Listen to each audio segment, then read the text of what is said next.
I am thinking that we are going to go right to it. Let's get right into it. Right? Yeah. I think I need to. I'm gonna turn this down because I don't need this on right now. But stream, you guys can hear me. It's gonna be an interesting World Cup because there's a lot of teams that are about to go. And let me just do this here. Now let's pull up this bracket here. World Cup bracket 2022, right? And let's see who is left. And if you want to see what I'm talking about, jump on the Twitch, guys. Link is in my bio, my Mora tag. It'll have everything you need there. But I'm going to see if I can find an image.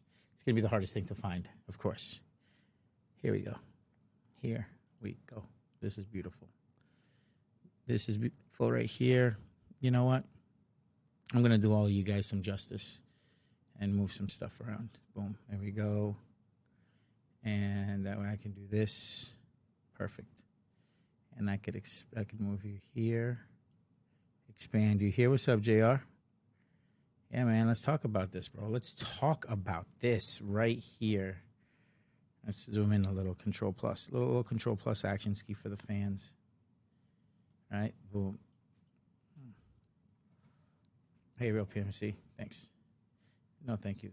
Minimize. So this was an interesting bracket for anybody that watched this World Cup. And again, stop by the Twitch, Real PMC 19.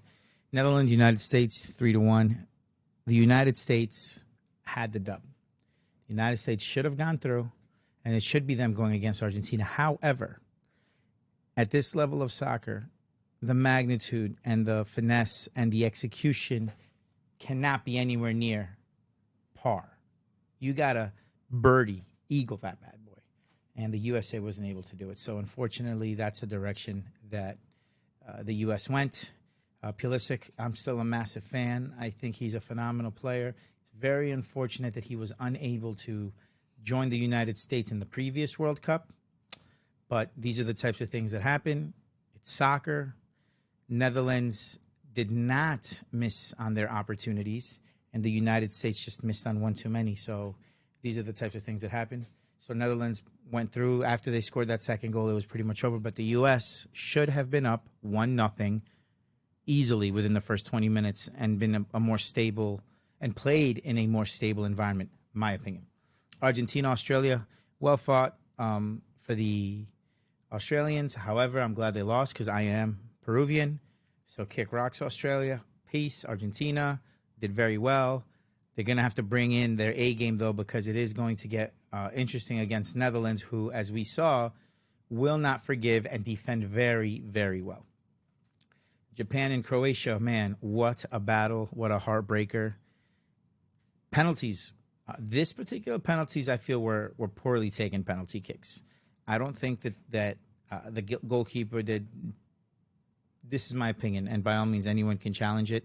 Right in the comments, in the ping, whatever you think is going on. Who am I rooting for? I'm going for Argentina, Portugal as the final. That's what I'm thinking.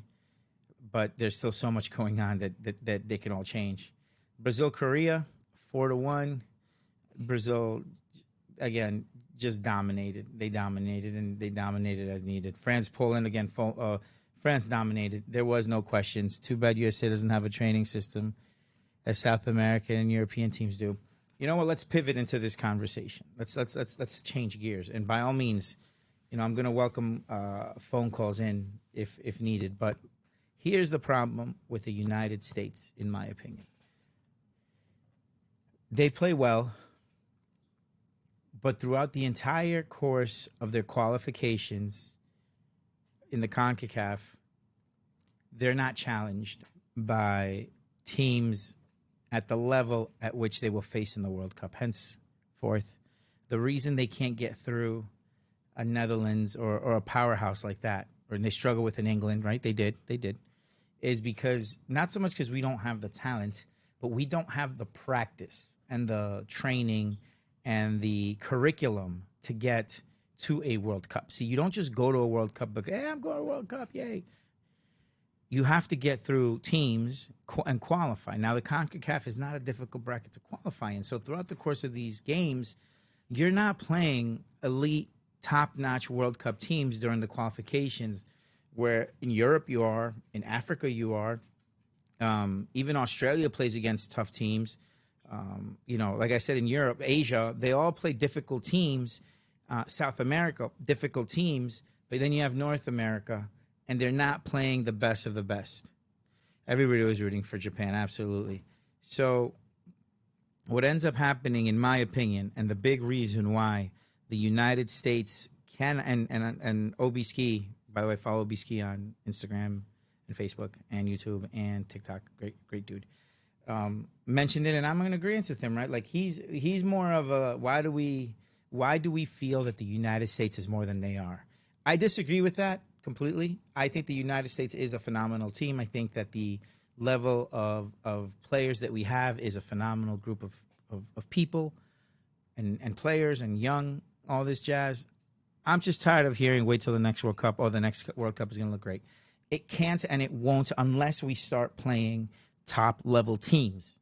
We have to play top-level teams during qualifications, not just friendlies, not just Mexico and Canada.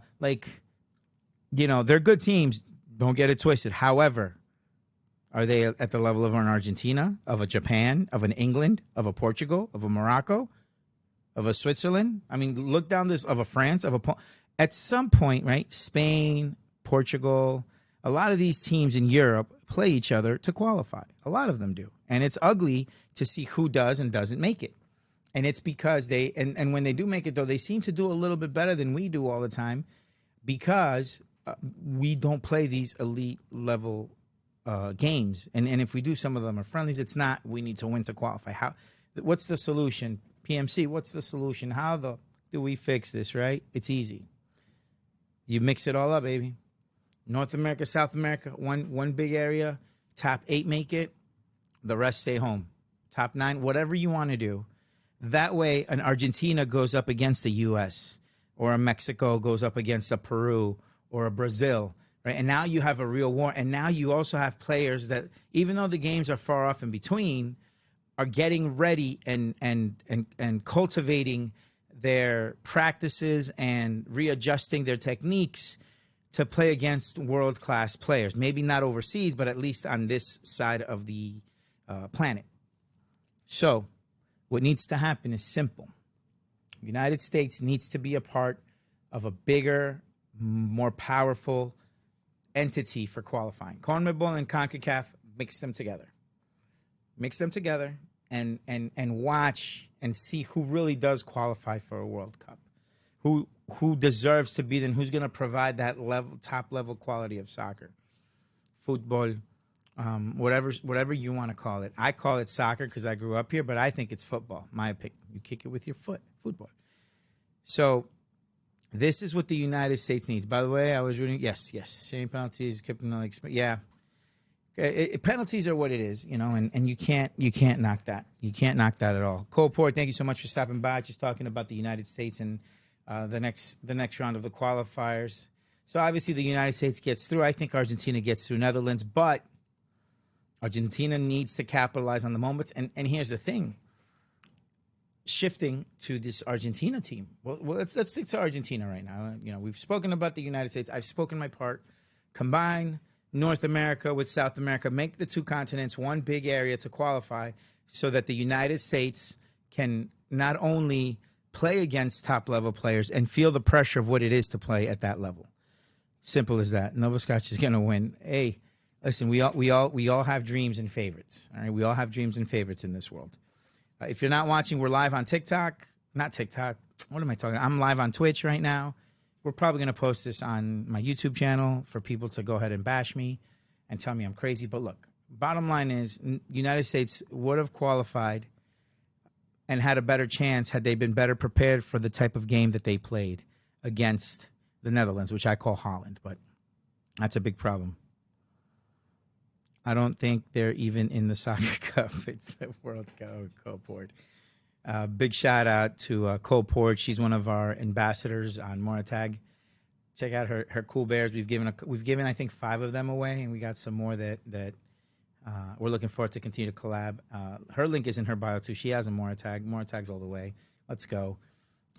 back to the United States. I'm going to close this off because it has to happen. Whoever is in charge, please just combine the continents. Combine the continents. Make it more entertaining. Make it more of a true World Cup qualifier. There's more than enough stadiums in our side of the world to play in. And seeing the level of soccer that you would get would be phenomenal. I think it would be great. We got another one coming. Oh, thank you, Cole Boyd. Greatly appreciated, Val. Great friend, beautiful person, beautiful family, amazing things. By the way, check out the Matt Splatter on Instagram, the Matt Splatter _. Yeah, I'm plugging everybody in here. OB Ski TV, the Matt Splatter _ Cole Boyd. So, enough. That's all I got to say. JR gotcha. In my opinion, they lack a higher skill of ball movement and strategy when it comes to passing and finding the open field. But it goes back to maybe coaching or the format they use. Just my 2 cents, but for sure they have players. See, that's the point, JR. That's the point. They lack the high skill of ball movement and strategy because they're not used to doing it over the last 3 years to get to this point.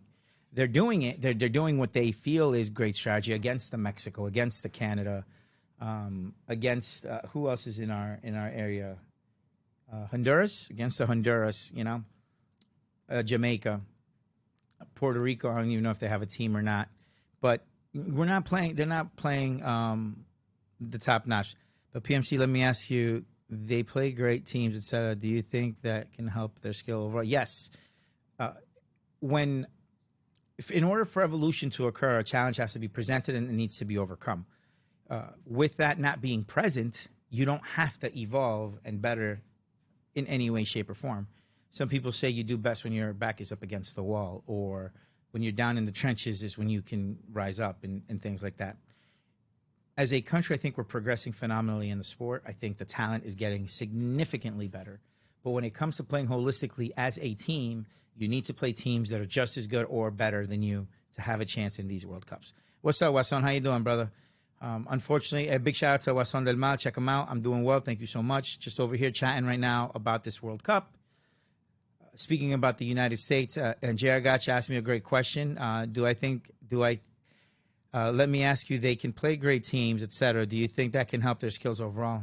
I agree. I do think that playing against great teams will help you get better. There's a reason the English Premier League is a phenomenal example, right? There's relegation. So if the bottom 2 teams don't make it, they're out. And then the top 2 teams in the B League move up, right? We don't have that in the MLS, right? We don't have that yet. That grit doesn't exist. And it's a cultural thing, and it's just and I say culture because it's always, I'm pretty sure it's been like that for a decent amount of time in England. I don't know how long, but a decent amount of time in England. But when it comes to the United States being challenged, they need to play teams that are going to challenge and play at that World Cup level against the Neymars and the Casemiras for a World Cup qualifier. For a World Cup qualifier, knowing that they might not make it or that they might not be able to get through for the World Cup, so they have to win. Not these friendlies. I don't care. Friendlies are still friendlies, so they don't count. In my book, no effing friendly counts. I don't care what anybody says. They look good. They look great. It's a friendly. But when it comes to qualifying for the World Cup, some players get one touch of the soccer ball their entire lives. After playing soccer for so many years, one touch if they're lucky to play in one World Cup. Some get 4 or 5. So that's what I think. Wason, tell me your honest opinion, sir. We'd love to hear. Do you want to, Wason, we're taking calls. If you want to call in, I can plug you in here. If you want to stick to this thing. Well, that's the part that you missed, Wason, about the CONCACAF. See, I agree. And this is what I'm saying, that you need to combine North America and South America so that they could both be one. So that you can have Brazil go play against the U.S. or an Argentina play against the U.S., a Peru play, a Colombia play against the U.S. Teams that are known to be able to execute and present a challenge during the World Cup need to be played during the qualifying stages to prep a team to know what they're going to be going up against. Even if it's only half of what the whole World Cup is, at least you have an idea. You've trained, conditioned, understand passing, understand the importance and the inability you have to not miss. You can't miss goals. You just can't miss goals. And that's something that during qualifiers you start learning very quickly. So that's what I think. I think CONMEBOL is it's becoming stagnant, right? You know it's going to be Brazil, Argentina. You know it's going to be a fight between Colombia, Peru, Ecuador, and Bolivia. We expect those, and it's very similar. And for the most part, Brazil and Argentina right now, because of Messi, because of Neymar, because of Casemiro, because of Di Maria, are doing phenomenal. They have great players that are tenured in the middle and in the front that are allowing the team and have that experience playing against these types of teams, and they're able to execute. So once the United States and once North America faces South America, bottom line, once they face each other, we're going to have better World Cup games. But until then, the United States does not know what the flavor of the ice cream is going to be because they don't taste it throughout the World Cup qualifiers. That's it. They don't know what it is. We don't know. Half of them don't know. Now, we have younger kids that are experiencing it, but now it's going to be 4 years before they feel that pressure again in that type of stadium, at that capacity, at the away field. It's somewhere where you're not used to it, where people screaming and cursing you out. It's going to be a while. Let's see what's on. I agree with what you're saying, but there's more to it. I 100% agree that CONMEBOL is by far the hardest qualifiers. Euros is a joke as well. I got to disagree, particularly because in Europe, you're still playing against European teams. You're still playing against the elite. And here's the thing. Europe is massive. Asia is massive. Africa is massive. North America is big too, but it's one country that takes up most of the space, mixed with Canada and northern bordering countries of Mexico, right? So I'm sorry, southern border countries from Mexico. So, and South America is like you got Peru, Argentina, you have Venezuela, Bolivia, Brazil, Colombia, Ecuador, Chile. You know, you also have a bunch of countries and mix them all up, man. Mix them all up. That's what I feel needs to happen. You know, to say that any group is a joke, I have to disagree with because we're not there. But I do think that some are more challenging than others. CONMEBOL, though, is the one where I kind of got to almost say it's like an inside joke. I guess that's what I'll say. It's like an inside joke. But you know, they don't play each other to make it the World Cup. Correct, but they break it down. They break it, and you're playing, you know, Portugal's playing a Croatia, right? Or Spain is playing another, and they divide it into groups, but they're still all mishmashed in there. Whereas here, we're not. All right, let's take a look at this. Let's take a peek at the World Cup qualifier games. Let's go with England. See, who did England have to get through, right? Damn, 10-0. So England has to go through a Hungary, through a Poland, San Marino, an Albania, an Andorra. Let's keep going here. Ivory Coast. They have to go through a Germany at some point. Italy. These aren't jokey countries, you know. Iran, my apologies. Iran. England, France. Look at these the level of qualifying games that these guys play. You also have to look at advantages playing home games. That's what I'm talking about, though. Like, you got to look at the whole piece. It's everything. Yeah, you also play home games against Peru, Argentina, Colombia. Colombia will also play home games against the United States. Obviously, the World Cup is played in different countries, and that's fine. And we're going to qualify no matter what for the next World Cup because we're hosting it. European teams don't know what it is to play in the heat of Barranquilla. They don't know what it is to play in La Paz. You're right. They don't. But I'm not talking about a home field advantage. I'm talking about the grit that it takes to play just another team in general. Because you put them all in an Astrodome and you call it a day, and let's see who's the best of the best, right? Like, yeah, absolutely. There is a home field advantage to playing in the heat of Barranquilla or in the altitude of Bolivia. Mile High Stadium, a great example in football, or even in Giants Stadium, how windy it is for kickers. Any sport is always going to have that. Absolutely. There's no disagreeing with that. What I'm saying is that the United States, just plain and simple, needs to play against teams that are more suited to give them that challenge. And they don't play it. And not just the challenge in the friendly mode. I'm going to repeat myself 1,000 times. I know it. They need to play against teams that are also fighting to make it to the same World Cup that they want to make it to so that they can understand what that pressure is, what it means to miss the goal. Because if you miss a goal against Colombia, in Desert Heat, Within 2 minutes, you best believe my money is on Colombia coming back and scoring 3 goals at some point, 50 minutes plus. That's what I'm trying to get to, and that's what the United States didn't do. They didn't execute on their goals. Let's not even talk about some of the players and how terrible they were, right? I can't even remember the name of the guy that scored that lucky-ass goal against England. It was a cool-looking goal, but he was lucky. And the guy he had no business being on the field, in my opinion. I am not a coach. I am not a professional soccer player. I just know what I saw on the field. Heavy touch. Should have been a second goal. Or first goal. I don't even remember what it was because I was so frustrated. It's just difficult. But what makes CONMEBOL the hardest is the qualifiers. The entire continent plays each other, and in Euros they don't. But see, Wasson, that's what I've been saying the whole beginning half of this stream or Twitch or whatever. The problem is that the United States doesn't play. That's what I'm saying. The CONMEBOL and CONCACAF should come together and they should be called CONBOL or No, then it would be CONMEBOL, right? CONCACAF, CONCABOL, whatever. And the problem is you got to remember the entire continent of Europe is massive. So is Asia, and so is Africa, right? So this is why I feel that the United States just had no ability to get through, and this is why we fail all the time. Is because we don't feel that we're any good until we get to that game before the qualifier, and that's probably where we excel. So that's my take. Let's move on. Argentina, the good players from the U.S. is because they developed in Europe.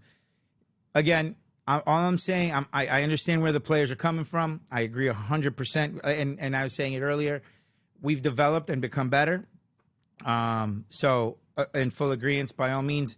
For anyone watching this, you can rewatch this. It'll be I took off the subscriber to watch thing because it was annoying. So if anybody wants to recap on what I said or comment on anything I said about the U.S., by all means, jump on my Twitch, message me, hit me up on Instagram, Facebook, whatever. If you want to talk about it, we can do a full back and forth podcast about it. I'd love to do that. Let me know. Moving on before we run out of time. Australia and Argentina. Argentina dominated. Argentina will continue to dominate. Big key point, Argentina was able to score when the moment appeared. That tiny little window was executed on, and that's what Messi does better than anybody else. Simply put, that's just my opinion on it, and that's why Argentina got through, has been getting through, and has been doing well. Are they playing the best? No. They got tenured players. They got new players, and they got tenured players. Messi can only give you so much, and Di Maria can only give you so much. And if they don't execute in those key moments, then they're not going to give you any more. Right? And that's something the U.S. failed to do, but Argentina is definitely a bigger powerhouse. As long as Argentina can execute in the one or two little gaps that Netherlands has or gives them, they're going to win. But if Argentina is not able to execute, if they miss open opportunities, Netherlands will wear you down, Mighty Ducks style, take out the trash, and then make the winning goal. Flying V, let's go. My opinion is simple. I feel that Netherlands and Argentina for the win. Let's go. That's it. That's what I'm saying. Argentina for the win. Let's keep moving on here. Croatia, Brazil. I just don't think Croatia has it in them. They struggled against Japan. Brazil is looking strong. Neymar's looking healthy. Casemiro, that entire squad is just too on point. Brazil is used to the pressure. Neymar's used to the pressure.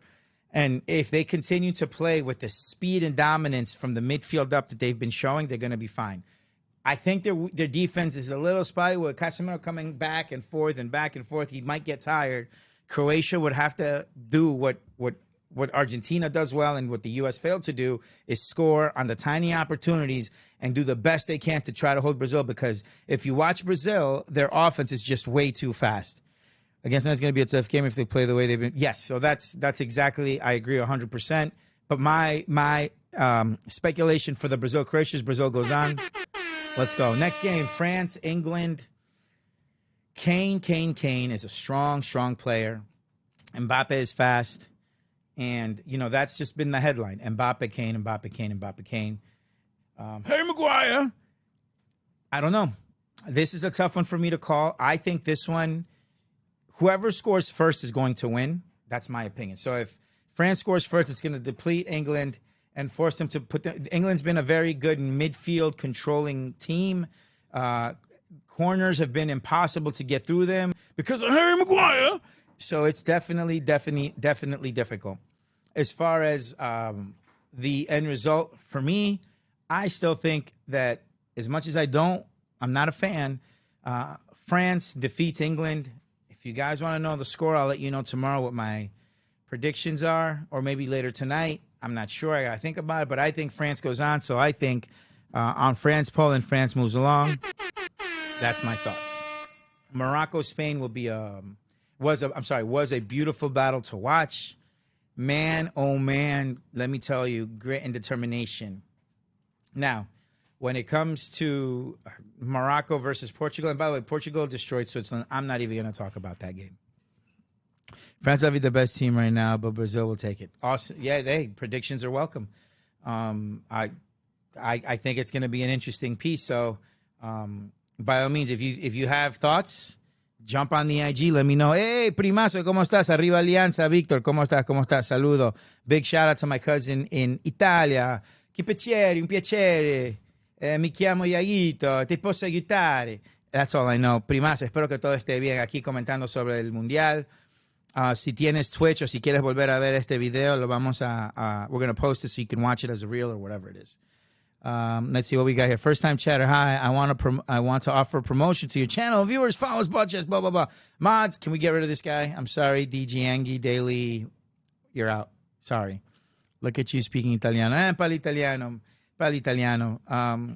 Victor, un saludo, primazo. Big shout out to my cousin, Victor Cordova. Victor Cordova. I wonder if the P is for Peru or for purely awesome. Look at you. Thank you so much, JR, for banning. Thank you. Appreciate it, man. No, we're not looking for any of that stuff here. God, I love you, JR. JR's the man. Big shout out to JR. Got you, bro. Let's give him a little hornsky there. So back to it. Morocco, Portugal, I think, is going to be much more interesting than a lot of us fathom. I think this game is going to be a war. Morocco has shown a lot of great determination, and I think there it is. There it is, the shout out. Show him a little the OG of my boys right there. Look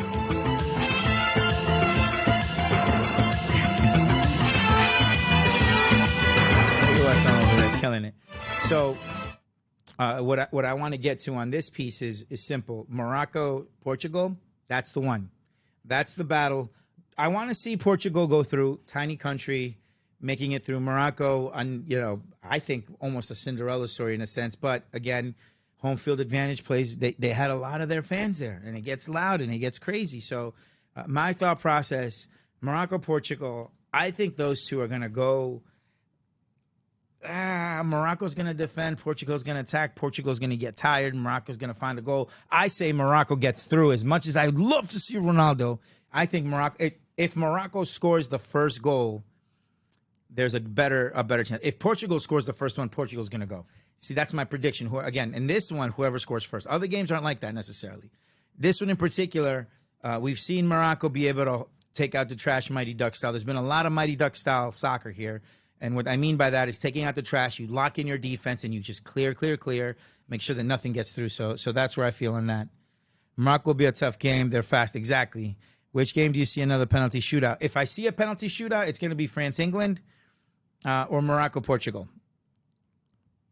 Yeah, they've only been scored on once the entire world. That's the defense, man. But now you got Portugal that scored a ton of, coming in hot with a ton of goals. So my speculation on this is going to be at the end, I think Morocco should be able to take the dub if they score first. But if Portugal makes the first goal, it's going to be Portugal. I don't foresee this going to penalties. I don't. So one of two things: Morocco's defense gets tired. Portugal's able to take advantage of that, or Morocco's grit wears down Portugal. They're not able to they get frustrated, and Morocco's able to bring home the winner. So my take is whoever scores first, and I think Morocco will score first. I've spoken. So that is what we have, guys. I thank you all for stopping by and chatting with me, and everybody that lasted here. Thank you so much. Big shout out to Bruce Wan and everybody else, but LVG will make the game boring and will defend and play off counters. LVG, the Bulls. I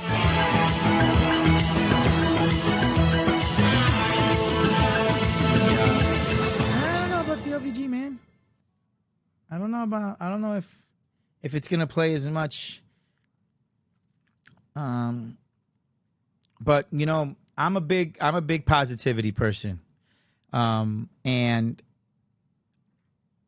I think I want to say that you're right. Yeah, LVG is the coach of the Netherlands. Yeah, he used to coach Manchester, but I loved him. I loved him when he was in Manchester. Unfortunately, he wasn't able to do it.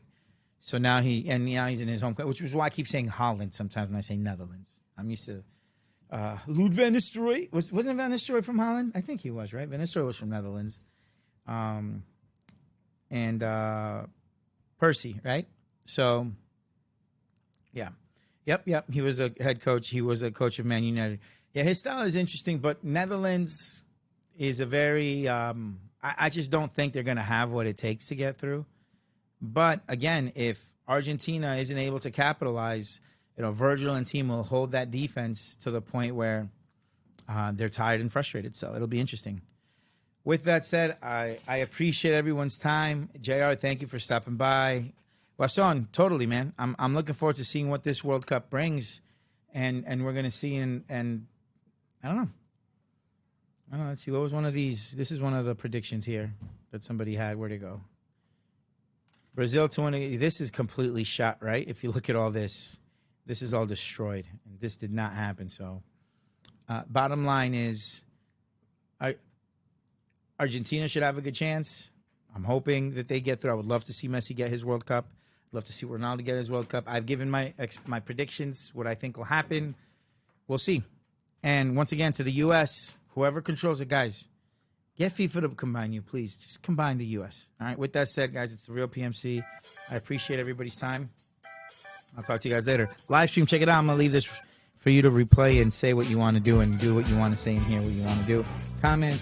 If you like what you hear, follow, subscribe on Twitch, on YouTube, wherever. But I appreciate everybody for stopping by, man. I appreciate everybody, and be well and be safe. Wasson, you're a stud, my friend. You're a stud. Take care. It's the Real PMC. And I'll holler for $1. Watch the replay. Watch the replay. Watch the replay.